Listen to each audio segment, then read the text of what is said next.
Hi అండి అందరికీ. ఇవాళ నేను చూపించబోతున్న రెసిపీ చాక్లెట్ మాయిస్ట్ కేక్. చూస్తుంటేనే నోట్లో నీళ్ళురుతున్నాయి కదండీ! సో, ట్రై చేస్తే కూడా అంతే పర్ఫెక్ట్‌గా కుదురుతుంది. So, let's start the procedure.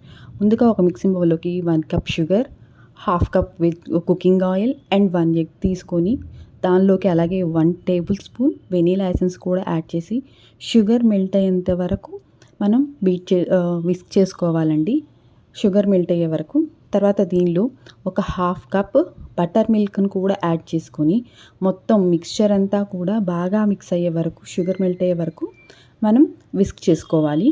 Over whisk చేసుకోనక్కర్లేదండి. తర్వాత దీనిలోకి ఒక సీవ్ తీసుకొని, అందులోకి 3/4 కప్ మైదా, 1/4 cup of cocoa powder, 1 tablespoon baking powder, మీ దగ్గర ఇలాంటి టీ స్పూన్ లేకపోయినా పర్వాలేదండి, మామూలు స్పూన్‌తో తీసుకోవచ్చు. Half tablespoon baking soda, ఇవన్నీ కూడా తీసుకొని ఖచ్చితంగా సీవ్ చేసుకొని వేసుకోవాలండి. లేదంటే ఇదిగో ఇలా వీడియోలో చూపిస్తున్నాం కదా, అలాంటి ఉండలు ఉండిపోతాయి. అదే మీరు సీవ్ చేసుకొని వేసుకుంటే ఈవెన్‌గా స్ప్రెడ్ అవుతుంది. దాని టెక్స్చర్ కూడా బాగుంటుంది. ఇప్పుడు ఈ డ్రై ఇంగ్రీడియంట్స్ని యాడ్ చేసుకొని మొత్తం కలిసేలాగా విస్క్ చేసుకుంటే చాలండి. ఓవర్ బీట్ చేసుకునే అవసరం లేదు. తర్వాత దీనిలోకి 1 table spoon instant coffee powder తీసుకొని, హాఫ్ కప్ వరకు హాట్ వాటర్ యాడ్ చేసుకొని హాట్ కాఫీ ప్రిపేర్ చేసుకోవాలి. ఈ ప్రిపేర్ చేసుకున్న హాట్ కాఫీ మిక్చర్ని ఈ బ్యాటర్లోకి పోర్ చేసుకొని, మొత్తం అంతా బాగా ఈవెన్‌గా మిక్స్ అయ్యేలాగా మిక్స్ చేసుకోవాలి. ఆ తర్వాత ఇందులోకి 1 టేబుల్ స్పూన్ ఆఫ్ వెనిగర్‌ని కూడా యాడ్ చేసుకోవాలండి. సో, వెనిగర్ కూడా యాడ్ చేసుకోవడం వల్ల ఏమవుతుందంటే కేక్ టెక్స్చర్ చాలా బాగా వస్తుంది. సో, ఒక్కసారి ఈ ప్రాసెస్‌లో తప్పకుండా ట్రై చేయండి. ఈ బ్యాటర్‌ని కేక్ టిన్ తీసుకొని దాన్ని ముందుగానే ఆయిల్‌తో గ్రీస్ చేసుకోవాలండి. ఈ బ్యాటర్ మొత్తాన్ని ఆ కేక్ టిన్‌లో వేసుకొని ప్రీ హీటెడ్ ఓవెన్‌లో 180 డిగ్రీస్ దగ్గర 25-30 మినిట్స్ బేక్ చేసుకోవాలండి. తర్వాత ఒక టూత్ పిక్‌తో దీన్ని చెక్ చేసుకోవాలి. టూత్ పిక్ క్లియర్‌గా ఉంటే కనుక అది పర్ఫెక్ట్‌గా మనకి కేక్ బేక్ అయిపోయినట్టే. సో, చూడండి ఎంత సాఫ్ట్‌గా వచ్చిందో కేక్.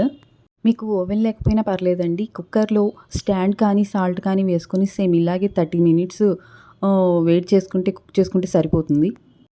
తర్వాత చాక్లెట్ సిరప్ కోసం మనం ఒక బౌల్ డార్క్ చాక్లెట్ కాంపౌండ్ అండి. ఇది ఎక్కడైనా సూపర్ మార్కెట్‌లో అవైలబుల్‌గానే ఉంటుంది. ఒక కప్ తీసుకొని దానిలోకి చిన్న గ్లాస్ కొద్దిగా పాలు చాలండి. తీసుకొని ఆ పాలు యాడ్ చేసి దీనిలోకి 2 టేబుల్ స్పూన్స్ ఆఫ్ బటర్ వేసుకోవాలండి. బటర్ ఎందుకంటే బటర్ వేయటం వల్ల ఆ చాక్లెట్ సిరప్ గనాష్ టెక్స్చర్ చాలా షైనీగా బాగుంటుందండి. చూడండి ఎంత షైనీగా ఉందో. సో, ఇలా మెల్ట్ చేసుకోవాలి. మెల్ట్ చేసుకున్న ఈ చాక్లెట్ సిరప్‌ని మనం కేక్ మీద మొత్తం ఈవెన్‌గా స్ప్రెడ్ చేసుకోవాలండి. ఇట్లా వీడియోలో చూపిస్తున్న విధంగా. చాకో చిప్స్‌ని మొత్తం కేక్ అంతా పైన స్ప్రెడ్ చేసుకోవాలి. సో, ఈ చాక్లెట్ సిరప్ వేయటం వల్ల ఏమవుతుందంటే కేక్ ఇంకా సాఫ్ట్‌గా, ఇంకా మాయిస్ట్‌గా అవుతుందండి చాలా. అమ్మలు, మీరు ఈ రెసిపీని ఖచ్చితంగా ట్రై చేసి మీ పిల్లలకు తినిపించండి.